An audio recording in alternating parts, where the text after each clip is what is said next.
itu sebabnya salah satu diantaranya adalah karena emisi CO2. Oke. Ya, emisi CO2 itu disebabkan oleh sektor transportasi itu hampir 23%. 23%. Jadi hampir 1/4 ya.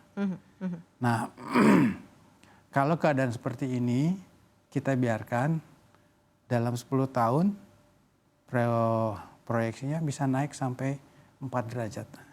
Berarti bisa ke 40 derajat. Iya. Oke. Jam 3 sore 40 derajat kita mau ngapain gitu. Nah, tentu semua negara berupaya untuk mencegah ini. Nah, negara kita termasuk salah satu di antaranya yang bersungguh-sungguh untuk melakukan perbaikan-perbaikan. Salah satu di antaranya yang sebut bantuan pemerintah. Itulah yang kita sebut sebagai upaya yang salah satu dari kesungguhan kita. Oke, ini kalau dikatakan kita kembali lagi mengerucut nih Pak Agus ya, dikatakan kurang tepat sasaran. Berarti kan maksudnya lebih kepada si konsumennya atau seperti apa yang dimaksudkan begitu ya? Adanya sejumlah kritik yang dinilai bahwa ini kurang tepat atau karena memang sebenarnya tidak langsunglah kita serta-merta mungkin menyasar tier yang bawah. Justru memang mereka yang memang sudah menggunakan kendaraan untuk bergeser penggunaannya. Mungkin seperti itu kali. Seperti apa nih Pak Agus? Baik, yang memiliki kendaraan roda 4 itu memang mau dikatakan ya pasti sudah memiliki kemampuan yang cukup untuk membeli. Betul. Ya kan? Mau diapain pun dia sudah memiliki kemampuan yang sangat memadai untuk bisa membeli harganya. Coba bayangkan bahwa sebuah kendaraan yang HR-V misalnya Honda, ya itu dengan Kona dengan yang sama itu harganya bisa beda 340 juta. Oke. Ya kan? Jadi untuk itu tentu kita harus melihat bahwa perbedaan itulah yang menyebabkan kita harus berbuat sesuatu supaya ada pergeseran dari kendaraan bermotor dengan bensin gitu ke ya. listrik. Gitu. Bensin ke listrik gitu ya. Kalau dilihat dari angka penjualan sih sebenarnya tadi ya sama-sama kita perhatikan bahwa ada kenaikan pembelian atau penjualan kendaraan mobil begitu ya. Tapi secara keseluruhan sebenarnya masih juga orientasinya kepada bensin ketimbang yang listrik. Ya gitu. itu masalah harga. Oke. Ya, kalau harganya sama orang akan berpikir ya mungkin harga itu nomor satu kan orang kita itu ya.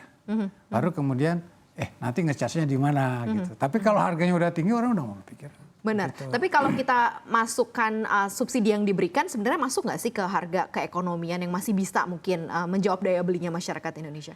Secara keseluruhan dihitung bahwa yang diberikan kan tidak hanya bantuan itu. Kan ada bantuan itu biasanya untuk mendorong EV ini tumbuh. Kita bisa memberikan dari sektor supply yang pabrikan atau demand masyarakat. Oke. Nah, supply itu kan sudah diberikan bea masuk, kemudian juga PPN, BM sudah diberikan, asal dia mengikuti tingkat kandungan dalam negeri yang tertentu.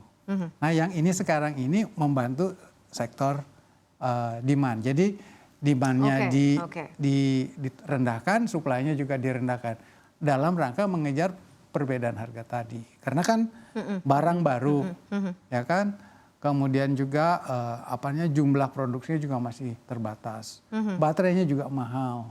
Jadi memang perbedaan-perbedaan itulah yang menyebabkan susah sekali untuk mengejar pada saat ini. Tapi tadi sampai dikatakan oleh Pak Erlangga bahwa itu dilakukan oleh semua negara. Betul. Bahkan kalau kita catat Cina itu sejak 2010 sampai 2013 itu sudah ribut itu. Jadi sudah ketinggalan berapa puluh tahun, 10 tahunan kita. Ya.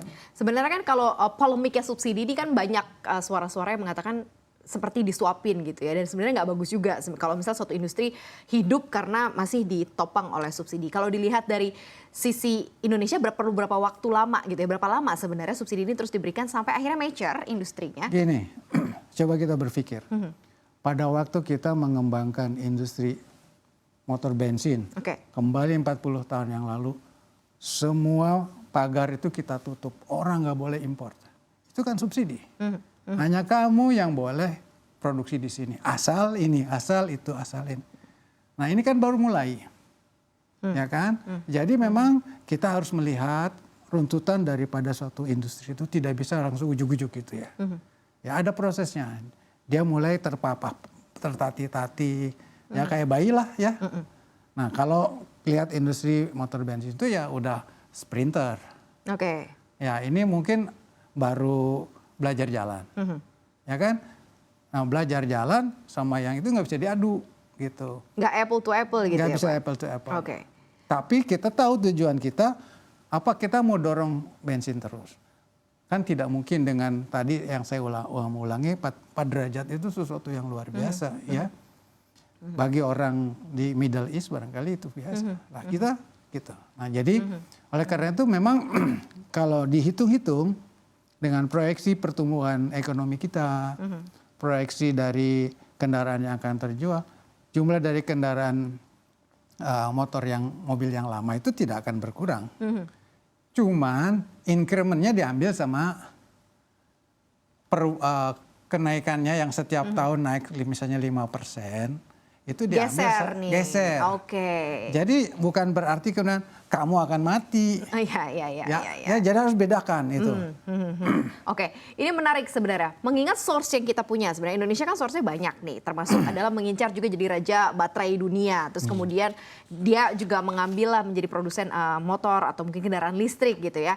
Sejauh mana nih kesiapannya Indonesia atau bisa atau tidak langkahnya menuju ke sana dengan SDM yang sebenarnya kita udah punya ya. SDA juga kita sudah punya gitu Pak Agus. Ya, jadi kalau kita bandingkan mobil listrik dengan mobil bensin, ini nggak ada bedanya ya. Kalau dari kaki-kaki, ya kan. Jeroannya sama, cuma satu pakai bensin, satu pakai listrik. Ya beda lah ya. Engine-nya diganti sama motor, ada inverter, sampai itu nggak ada. Nah, jadi sebenarnya kita sudah siap. Gitu, sudah siap. Hanya merubah itu aja. Jadi kalau kita mau melihat perubahan itu tidak usah terlalu banyak merisaukan untuk industri mobil. Memang yang sangat dirisaukan oleh industri kendaraan sekarang itu banyak komponen yang dulu kita produksi, ya misalnya engine-nya, ya kan, kemudian tailpipe, transmisi, kemudian nggak akan dipakai lagi, ya kan. Tapi kalau menurut saya itu kan kita bisa rubah. Ya engine-nya dibikin inverter lah gitulah. Gitu ya seharusnya, ya kan. Nah itu menurut saya sesuatu yang harus kita pikirkan bersama. Memang merubah seperti itu tidak seperti kita mengembalikan telapak tangan ya. Tetapi tadi yang saya katakan bahwa jumlahnya itu menurut saya, menurut proyeksi ya tidak akan banyak berubah dengan yang sekarang. Memang dia tidak bisa lagi sekencang lari seperti tadi gitu. Karena growth-nya itu akan diambil oleh pemain baru yang teknologinya beda. Ya, jadi yang saya pikir yang akan membuat industri kita harus berpikir keras itu bagaimana merubah industri komponen yang lama, kemudian mulai menggeluti bisnis baru.